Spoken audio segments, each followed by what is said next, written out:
Warning, if you're filming in a national park, you actually might be against the national park commercial rules, which basically state that any commercial activity needs a specific permit to be able to take place in the park. So in this video, I want to go through the rules that were changed back in October and what this means for creators, whether you're filming on your YouTube channel, your TikTok, and if you want to film in a national park, what you have to do right now. So I'm making this video because I think this is pretty absurd what's going on. So there was a rule back before 2021 that stated any commercial activity in national parks needed a permit. Now the world of YouTube videos and TikToks and Instagram Reels, any video that's on social media was kind of the gray area, and people weren't getting permits for this style of content. But then a couple years ago, a few big creators ended up getting fines for shooting their content in national parks. And these were just channels that were going and visiting like a typical visitor, and they're exploring the park as a typical visitor, and they film their experience and then put it on YouTube. But because they're getting paid from YouTube, well, that was deemed commercial filmmaking, so they got a fine. And it was bigger channels that were basically setting the example of what you can't do with national parks. Now, this was actually challenged in court. And in 2021, the U.S. District Court for Columbia issued the decision in Prince v. Barr determining that the permit fee requirement for applying for commercial filmmaking are unconstitutional. And so January 2021,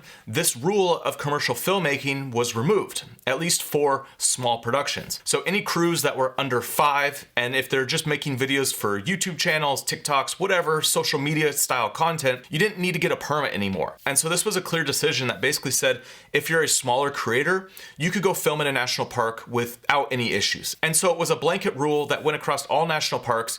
And so if you were just making YouTube videos and you were abiding by the rules of the park, well, you didn't have to contact the park, you didn't have to get a permit, you could just go in and film as if you're a visitor. And obviously there's rules for a national park, like you can't go in, disturb the wildlife, you can't go in with a bunch of props and a bunch of extra things and block off trails for other visitors.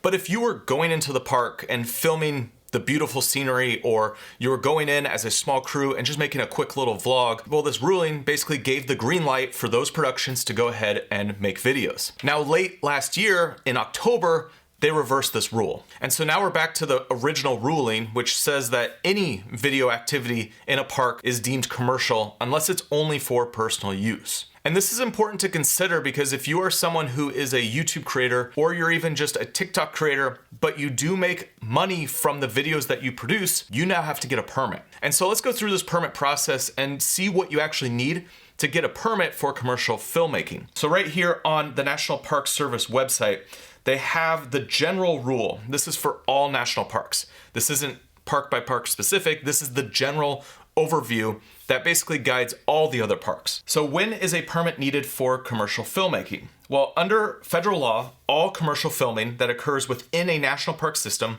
requires a permit. That's just a blanket rule.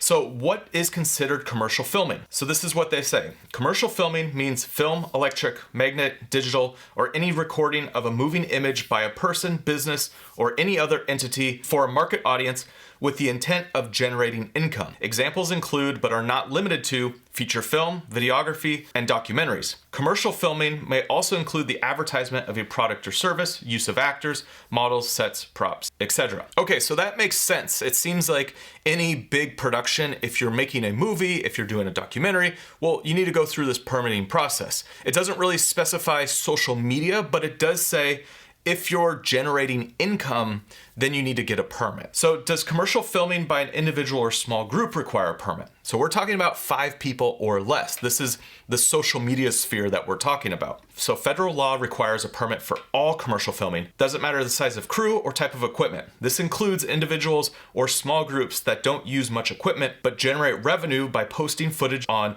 websites such as YouTube and TikTok. So right here, they specify YouTube, TikTok. Basically social media.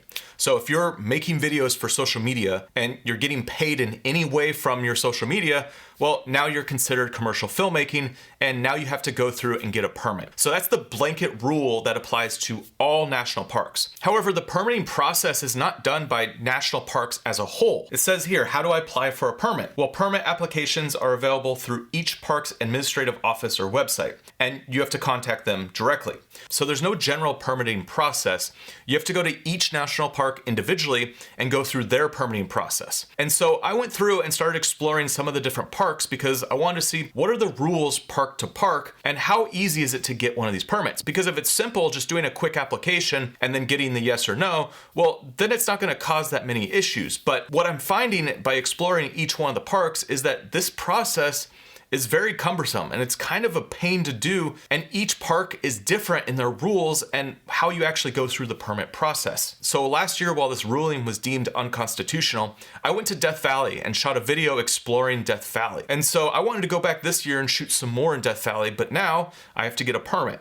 So let's look at the Death Valley National Park permitting process. So here we are on the National Park for Death Valley, filming and photography. So here's that same rule that we just went through, the overall ruling that says anything is commercial. And so we scroll down to see the application process. So for Death Valley, there's apparently a high volume of permit requests. So they require at least 30 days from the date of the application to the date of filming. So you need to plan your shoot at least 30 days in advance. And that's the bare minimum. So you could apply to film next month in Death Valley and you could be ready to get going on your trip, and then last minute they tell you, no, you can't film. And this is the kind of issue that you're gonna be dealing with if you're trying to get permits through these national parks. And next thing is, where can I film in these national parks for commercial filmmaking? And so it says that commercial filming is prohibited in designated wilderness areas, and roughly 93% of Death Valley is wilderness.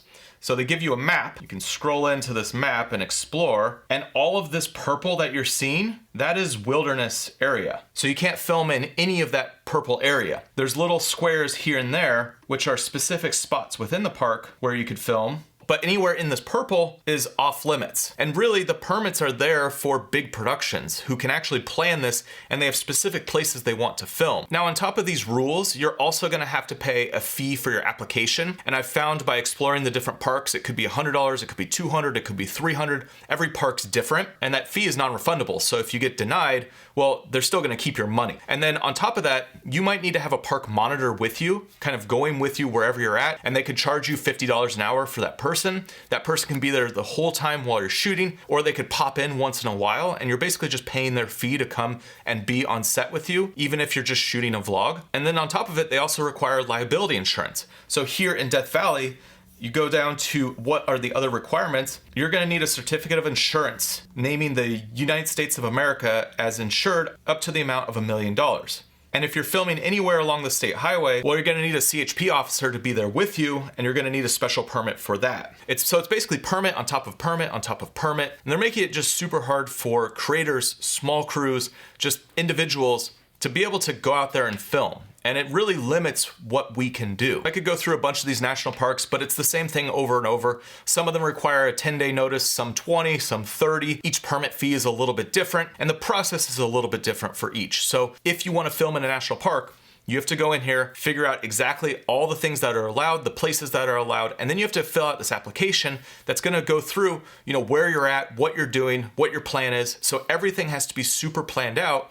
And as a content creator, if you're making vlog style content and you're just doing some adventures or exploring, well, this is gonna be super restrictive and it's gonna be really hard to film in national parks. So I'd love to hear your thoughts about this ruling and what it takes to film in national parks now. But next, you should check out this video right here, which goes through a ton of tips if you wanna shoot outdoors and adventure style content. See you over there.